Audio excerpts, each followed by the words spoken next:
Hello everybody, we'd like to welcome you to another edition of the Shiur. To begin, we'd like to thank our sponsors this week. That's going to be Leon and Denise Amaleh in memory of the Nachala of his father Moshe Amaleh, Zichrono Livracha. Eric and Arona Benjatreat in memory of Rav Mordechai Kashani ben Avraham, Zichrono Livracha, and my father and mother in memory of the Nachala of my great-grandfather Menachem ben Atar, Zichrono Livracha. Refuah Shlema Ram ben Sarah Gittel, Menachem ben Sarah, and Shoshana bat Miriam betoch Cholei Yisrael Bezrat Hashem. All right, we have an interesting one today. So this week's parasha starts with the 7th Makkah. We already had, actually the 8th. We already had 7 last week, and this week in Parashat Bo we have the last 3. And we'd like to analyze just one pasuk over here, where the pasuk tells us, "Vayigarish otam et pnei Paro," that after Moshe and Aaron went up to Paro and told him that there's going to be an 8th Makkah, so Paro told his workers, his employees, that you have to let Aaron and Moshe, tell them to get out of here, kick them out. Vayigarish otam et Paro, they sent them away from the face of Paro with a lack of respect. Now the question here asked by Rav Chaim Shmulevitz is that once already Paro has been stricken with these 7 makot, and the whole Mitzrayim is completely destitute and in a terrible state. So the question is, how could Paro really not take Moshe and Aaron seriously at this point? And not only that, but he kicked them out as if they're nothing, as if they're worthless. Surely at this point Paro should be convinced that Moshe and Aaron are the real deal, and that all these promises to bring more makot, more plagues on Egypt, are factual and they're actually going to happen. How can he treat them with such a lack of respect? And the answer is, Vaychazek Hashem et lev Paro, that already by the Makkah of Shechin, let's see, we had Dam, Tzfardea, Kinim, Arov, Deber, Shechin. Shechin is the 6th plague. Already after the 6th plague, the pasuk says, "Vaychazek Hashem et lev Paro," Hashem strengthened the heart of Paro. That means, throughout the first 5 plagues, Paro had bechira, he had free choice, and he himself decided that he's not going to listen to Moshe and Aaron, and he's going to continue keeping the Jews as slaves in Mitzrayim. But already by the 6th plague, Paro, from his own point of view, he would have allowed the Jews to go. He would have been happy to set them free. The problem is, Vaychazek Hashem lev Paro, HaKadosh Baruch Hu strengthened the heart of Paro. He hardened his heart, and Hashem, so to speak, prevented Paro from making his own choice, his own bechira, to send the Jewish people out of Mitzrayim. So had it not been for the fact that Hashem had hardened his heart, then yes, Paro would have sent the Jews out of Mitzrayim, but after every plague from the 6th and onwards, HaKadosh Baruch Hu hardened his heart, so Paro did not let the Jews go, and whenever Moshe and Aaron would come to him with another promise that there's going to be another Makkah, Paro said, "I don't care, I'm not interested in seeing you." Vayigarish otam et pnei Paro, he sent them away with no respect, because HaKadosh Baruch Hu made it that Paro had no more choice in the matter. He was going to have to suffer the remainder of the 10 plagues. Now, what Rav Chaim Shmulevitz wants to focus on over here is, what did Paro see by the Makkah of Shechin? Shechin is the Makkah of boils, where all the Mitzrim had boils and very painful blisters all over their skin and their bodies. What is it that made Paro really make that turn and feel that he wanted to send the Jews away at this point, such that Hashem had to harden his heart? What was it so special about that plague over and above the others? So he tells us that there's Gemara in Sanhedrin Lamed Chet Amud Bet, and the Gemara tells us as follows: Adam HaRishon misof ha'olam ve'ad sofo haya. Adam HaRishon, he went from one end of the world to the other end of the world. Not that he traveled, but he actually took up the space of the entire world. Adam HaRishon min ha'aretz ad rakia haya. Also in terms of height, his height was from the ground all the way up until the sky. Kevan shesarach, but once Adam HaRishon sinned, he ate from the tree, then iniach HaKadosh Baruch Hu yado alav umi'ato, HaKadosh Baruch Hu put his hand on Adam HaRishon and shrunk him. So Adam HaRishon, again, height-wise and width-wise, literally, according to this Gemara, took up the entire world. But once he sinned, he shrunk down to more or less what we are today. So what is that Gemara supposed to mean? Obviously, Rav Chaim Shmulevitz says we're not to take that Gemara literally. HaKadosh Baruch Hu did not create one just great lump of person that filled up the entire world. HaKadosh Baruch Hu created a man as we know today, and therefore the Gemara is not to be taken literally. What does the Gemara mean? It means that a person's strength, a person's kochot, his powers and his abilities have the potential to reach the heights of the world and the width of the world. They can consume the entire space of the world. A person's powers are able to do that. And we are capable of that. We're not limited by space, really. And he's going to explain what this means, but just bear with me for a second. A man is not limited by space. Adam HaRishon was not limited by space. Once he sinned, HaKadosh Baruch Hu shrunk him. But really, the way that we are created, and this extends to us as well, we're not limited by any sort of space in the world. We're unlimited. And he brings a few examples. So first is Bat Paro. Batishlach et amata v'tikcha. We know the story that Moshe Rabbeinu's mother sent him as a baby in the river, in the Nile River, in a basket. And the daughter of Paro found him, and she heard a baby crying. And the basket was far away. She was in the river at the time. Some say she was converting. And she reached out her hand, say the Chachamim, and she took the basket. Now, Chazal explained to us not just that she reached out her hand, the basket was too far away. It wasn't possible for her to reach. It was several meters away. And so what Chazal says is, Nishtarve vayada.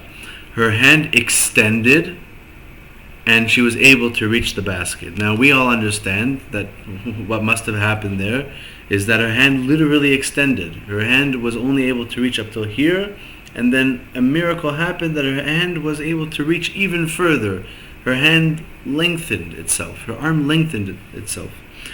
And Rav Chaim Shmulevitz says that that's not actually what happened. There was no such thing as an extended arm. Her arm was the same length as it was.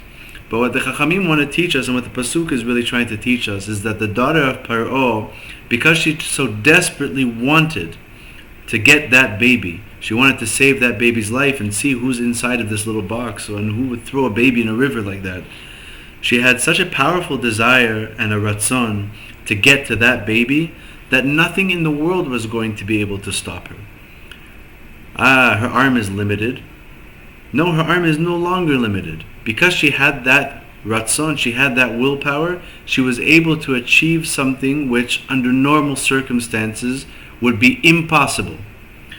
In other words, with a person's passion and with a person's desire, something that is physically impossible can actually become physically possible. Not that her arm actually grew and extended an extra meter or two. That's not what happened. It was the same arm as it was before. But what the Chazal tried to teach us here is that her arm actually got this basket because she wanted to get it. She wanted to get it so badly, and what was impossible became possible. We also find by Yaakov Avinu. Yaakov Avinu, so he met his future wife, Rachel, one of his two. And when he saw her, he was so taken away by her beauty and her tzniut that he knew right away that he was going to marry this woman. Now at the time, Yaakov Avinu was standing by a well, and on top of the well was a big rock. And the Torah tells us how in order to remove this rock from the well, it required the strength of several men. And they had to really push and use all their might in order to move this rock.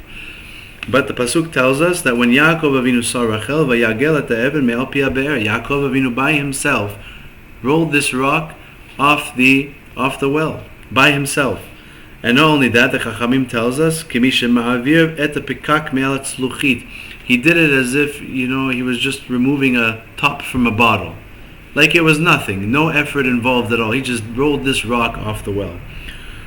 What are we trying to learn here from Yaakov Avinu? Are we trying to learn that Yaakov Avinu was a strong man, and we praise Yaakov Avinu for his strength and his muscles, and he worked out and he hit the gym? We're not trying to say that at all. What Reb Chaim Shmulevitz tells us, the lesson over here, is that Yaakov Avinu had the same thing as Bat Paro. He had a ratzon, he had a desire, he had an inner drive to get this rock off the well. And because of that inner drive, because it was so strong and so passionate, Yaakov Avinu was able to achieve this, even though under normal circumstances it would be totally impossible to do with one man alone, and let alone as easy as he made it look. So we see the power of the Ratzon, and all this is from Adam HaRishon. So Reb Chaim Shmulevitz tells us that a person should never say to himself, how can I ever become great? How can I become a Gadol B'Torah? How can I start keeping mitzvot? Every person is at a different level in his Avodat Hashem. How can I reach the next level? And if I can't even reach the next level, how can I reach the highest of heights to become like the great rabbis that we know of our generation and of previous generations? Reb Chaim Shmulevitz says to think like that is a total mistake. It's a complete mistake, because it's in our DNA from Adam HaRishon, who filled up the entire world, meaning that there are no physical limitations when it comes to what we want and what we desire. If we have a ratzon, you can take an example from the billionaires. Somebody who has a real drive to be a wealthy person and stops at nothing to do it, he'll find that he will do whatever is necessary, even if a normal person would say, wow, I can't believe that was possible. But for him it was possible because he really wanted to do it. And we find stories also. Let's say there was a story once where a car flipped over a mother and her baby. And the mother and the baby survived this crash. And no one was around to help them. And the mother by herself picked up the car and saved her baby. She picked up an entire car by herself. How is that possible? How is that possible? The strongest person we know probably can't lift up a car. And the answer is because in that scenario she was driven to do it. It was important to her. She had to save her baby. And so she picked up the car all by herself. There is no such thing as giving up. There is no such thing as impossible. Impossible is nothing. That is the slogan of our religion, and that is part of our DNA, part of our characterization given to us by Adam HaRishon. We inherited that. It's within us, and we are capable of doing it. And all the more so when it comes to spirituality. If for physical matters that's true, then for spirituality all the more so. If we want to be great in Torah, we want to start keeping a mitzvah that we felt that we couldn't keep, that's entirely possible, so long as we want it. If we genuinely want it, it's going to happen. HaKadosh Baruch Hu will make it happen for us. It's impossible? Nothing is impossible.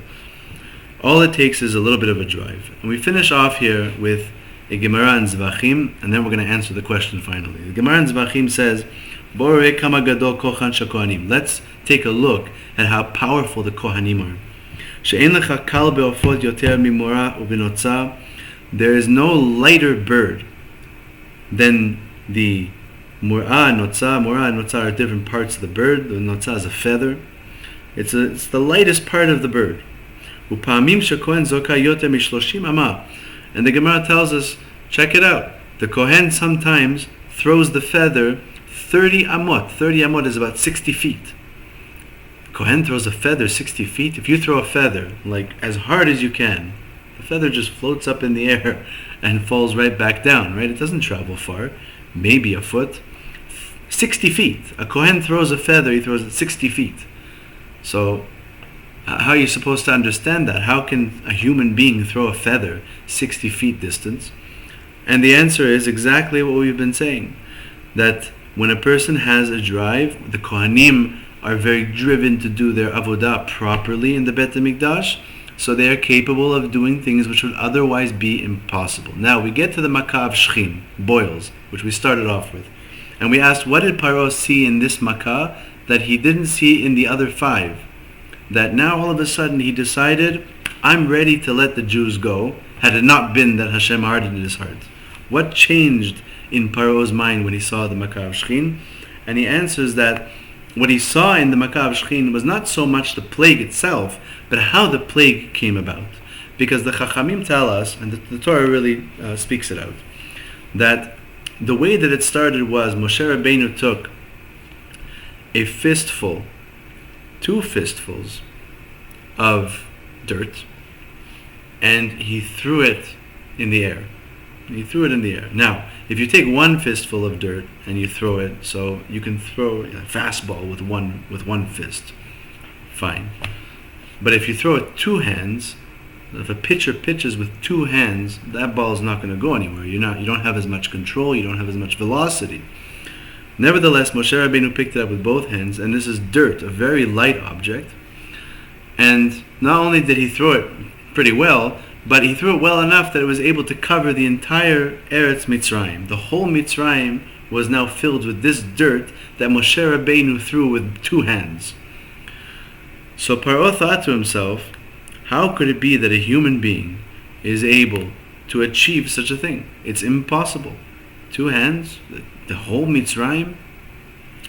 And the answer is, Paro realized to himself that exactly as we're saying today is what Moshe Rabbeinu displayed. Moshe Rabbeinu had a very strong ratzon, a very strong desire, what's called yichud lev, to get this dirt all over Mitzrayim. All the Mitzrayim had to suffer from boils. And so with that ratzon, he was able to achieve this physically impossible task and make it possible. He actually did it. And this is a true story. He actually did it. And when Paro saw that, he said, Moshe Rabbeinu is the real deal. He saw the blood. He saw the frogs. He saw the lice. He saw the wild animals. He saw all these makot. But when it came to the boils and he saw how it was done, that was what convinced Paro. He was able to take a beating now and again. Paro was a tough guy. But unfortunately for Paro, the buck stopped at this point when he saw that the person who was bringing about these plagues, Moshe Rabbeinu, is a man of intense desire and intense drive. And Paro realized that nothing will be able to stop Moshe Rabbeinu. Anything physical that gets in his way, he will be able to overcome that obstacle because he has that drive inside of him. And therefore Paro got very scared, and Paro genuinely was ready to let the Jewish people go, had it not been that Hashem hardened his heart. And so let this be a lesson for all of us, that anything is possible, impossible is nothing. And we are able to do things that we don't really believe that we can do. And we can take that next step in Judaism, whatever it is, whether it's Shabbat, whether it's Kashrut, whether it's stopping to speak Lashon Hara about other people, whether it's talking in shul, whether it's wearing the right clothing, whether it's wearing a kippah, anything that we're struggling with, we are able to overcome that. If we have a desire and we really want it, and we believe that it's right, then nothing is going to stop us from achieving those goals. Thank you for listening. The sponsors, Chazak U'Baruch, and have a good day.